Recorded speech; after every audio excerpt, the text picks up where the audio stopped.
Hello दोस्तों, तो कैसे हो आप? उम्मीद करता हूँ आप लोग अच्छे होंगे।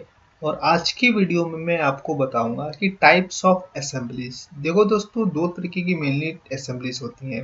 वैसे तो होती हैं तीन चार तरीके की भी, लेकिन मेजरली दो तरीके की असेंबलीज हम यूज करते हैं। एक पहला होता है bottom up assembly and second one is top down assembly. यही दोनों असेंबलीज हम मोस्टली यूज करते हैं डिजाइन इंजीनियरिंग में। इसके अलावा एक प्लेन टू प्लेन असेंबली होती है, प्लेन टू ऑब्जेक्ट असेंबली होती है, या ऑब्जेक्ट टू ऑब्जेक्ट असेंबली भी होती है। तो इनका भी आप यूज़ कर सकते हैं। हालांकि ये बहुत ही छोटे कंपोनेंट के लिए यूज़ किए जाते हैं। इनके बारे में मैं आपको थ्योरी में लास्ट में बता दूंगा। फिलहाल के लिए मैं आपको दो टॉप असेंबलीज के बारे में बता रहा हूँ। तो सबसे पहले देखते हैं ये बॉटम अप असेंबली क्या होती है, टॉप डाउन असेंबली क्या होती है। तो आइए देखते हैं दोस्तों। दोस्तों, बॉटम अप असेंबली जो होती है हमारी, उसको मैं आपको असेंबली करके दिखा दूंगा और दोनों को असेंबल करके दिखाऊंगा। तो यहाँ से मैं असेंबली लूंगा और हमारा तब तक असेंबली ओपन हो रहा है। और इसमें क्या होता है ना कि बॉटम अप असेंबली में आप हर एक कंपोनेंट को पहले से पार्ट डिजाइन के अंदर बना के सेव करते हो और फिर उसको असेंबली में जाके इंसर्ट करते हो स्टेप बाय स्टेप। मतलब कि जैसे मैंने कोई एक पार्ट बना के यहाँ पे अपने सिस्टम में रख लिया और यहाँ असेंबली ओपन किया और यहाँ से ब्राउज करके उस असेंबली को मैं इंसर्ट करूँगा। जैसे मान लो कि यहाँ पे मैंने ये वाला पार्ट ले लिया, ठीक है। अब इसके साथ साथ मैं दूसरा पार्ट ले रहा हूँ, ये लिया, ये लिया, ठीक है। ओपन किया, यहाँ पे इसको रखा, इसको रखा, ठीक है। एक एक करके मैं यहाँ पे इंसर्ट करते जाऊंगा और उसको अब क्या करूंगा, मैं असेंबल करूंगा। सिंपल सा मैं मेट कमांड लिया, इसको सेलेक्ट किया, इसको सेलेक्ट किया,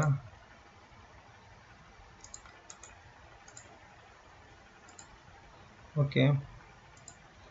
फिर से इस होल को लिया, यानी वन बाय वन करके मैं सारे ऑब्जेक्ट्स को हम सेलेक्ट करके असेंबल करते जाएंगे। ये हमारा प्रोसेस है। और इसको भी हमने लिया, फिलहाल करके मैं दिखा दे रहा हूँ। और फिर इसको हमने असेंबल कर दिया इससे, ओके। और फिर इसके बाद से ये वाला स्क्रू हम इसके अंदर इंसर्ट करके असेंबल करेंगे। ये हमारा बेसिक सा बॉटम अप असेंबली है। और जो आप जनरली यही प्रोसेस यूज करते हो आप असेंबली के लिए, और सबसे इजी तरीका भी है ना। अभी हम जानेंगे कि इसका कहाँ कहाँ पे यूज है। अभी हम देखते हैं कि टॉप डाउन असेंबली क्या होती है। तो देखो दोस्तों, टॉप डाउन असेंबली जस्ट इसके अपोजिट होता है। अपोजिट इन द सेंस कि जो भी आप असेंबली आपको करना है और जिस पार्ट का करना है, वो दोनों चीज आपके पास नहीं रहेंगी। आप ब्लैंक रहोगे, मतलब मेरे पास कोई पार्ट नहीं है, ना ही कोई असेंबली है असेंबली करने के लिए। तो मैं असेंबली के अंदर ही पार्ट बनाऊंगा और उसको असेंबल करूंगा हैंड टू हैंड। मतलब वो कैसे होगा, तो आपको क्या करना है, एक असेंबली की न्यू टेम्पलेट शीट लेनी है और यहाँ से आपको क्या करना होगा दोस्तों। तो यहाँ पे एक ऑप्शन आएगा न्यू पार्ट, ठीक है। तो यहाँ से आपके पास कोई पार्ट नहीं है, तो पहले आप पार्ट बनाओगे इसी असेंबली टेम्पलेट के अंदर ही, और फिर इसी के अंदर असेंबल करोगे हैंड टू हैंड। तो एक दो पार्ट बना के देखते हैं और असेंबल करते हैं। तो हमने न्यू पार्ट लिया और यहाँ पे एक पार्ट का एक ऑप्शन आ जाएगा जिसके अंदर सारे पार्ट्स के डिटेल्स, प्लेन वगैरह सब कुछ आ जाएंगे। तो आप इसको क्या करना है, इस पर क्लिक करना है और राइट क्लिक करना है, ठीक है। इस पर आप राइट क्लिक करोगे, इस पर आप राइट क्लिक करोगे और यहाँ पे ऑप्शन आएगा एडिट पार्ट, इस पर आप क्लिक करना। अब उसके बाद से आप कोई सा प्लेन सेलेक्ट करके यहाँ से आप नॉर्मल हो जाओ, और जैसे नॉर्मल आप स्केचिंग करते हो, अब असेंबली के अंदर एक पार्ट डिजाइन खुल गया। अब यहाँ पे जैसे आप sketching, part designing, solid modelling, जो भी सरफेस डिजाइनिंग जो भी करना है आपको, जो पार्ट बनाना है जिस प्रॉपर्टी की बेसिस पे आप बनाओ। तो सिंपल सा मैं एक रेक्टेंगल लेके कुछ बनाता हूँ, ठीक है। यहाँ से लिया हमने एक रेक्टेंगल, एक यहाँ पे लिया होल, ठीक है। स्मार्ट डायमेंशन से मैंने कुछ डायमेंशन दे दिए यहाँ पे, सपोज 20 mm डाला, ठीक है। ये हमने दे दिया 200, ये हमने दे दिया 120, ओके। लोकेशन आप दे दो, अभी फिलहाल मैं कुछ दे नहीं रहा हूँ, आपको बस दिखाने के लिए मैं कर रहा हूँ। फिर फीचर से आप यहाँ से एक्सट्रूड बॉक्स ले लिया हमने और इसको हम एक्सट्रूड थोड़ा सा कर दिए। ओके, अब देखो ये हमने कर लिया, ठीक है।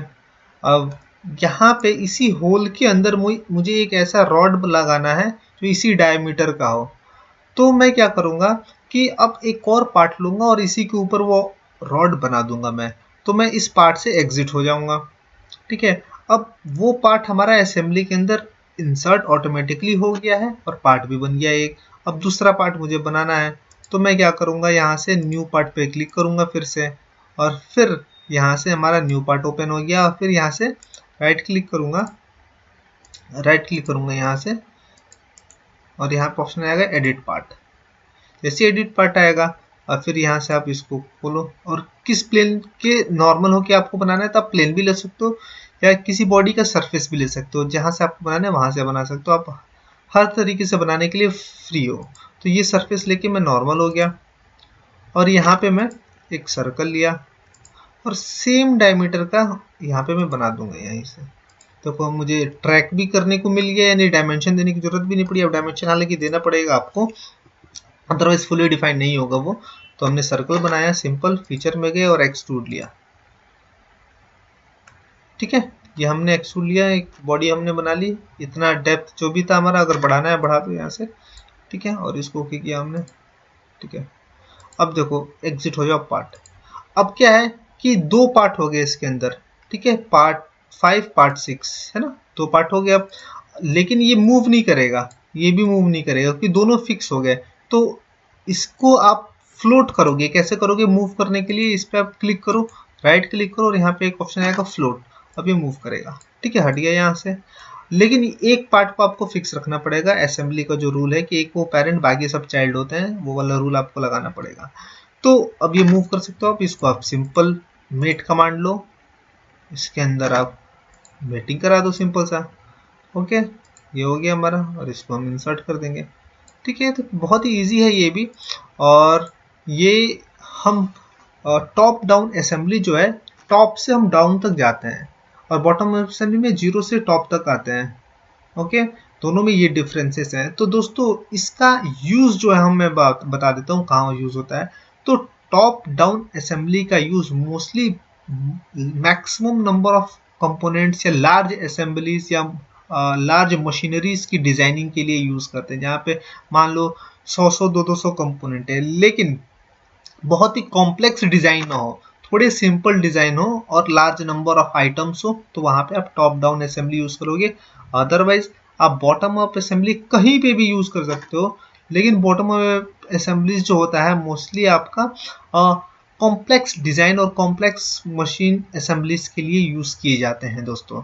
तो ये थे दोस्तों दो इंपॉर्टेंट टाइप्स ऑफ असेंबली। जो थर्ड होती है असेंबली वो होता है हमारा प्लेन टू प्लेन असेंबली, जिसके अंदर हम एक ऑब्जेक्ट के प्लेन को सेलेक्ट करके दूसरे ऑब्जेक्ट के प्लेन को सेलेक्ट करके हम असेंबल करते हैं। यानी इनके जैसे ये प्लेन सेलेक्ट कर लिया इस पार्ट का और दूसरे पार्ट का प्लेन ये सेलेक्ट कर लिया हमने, है ना, और उसके बेसिस पे हम इसको असेंबल करते हैं।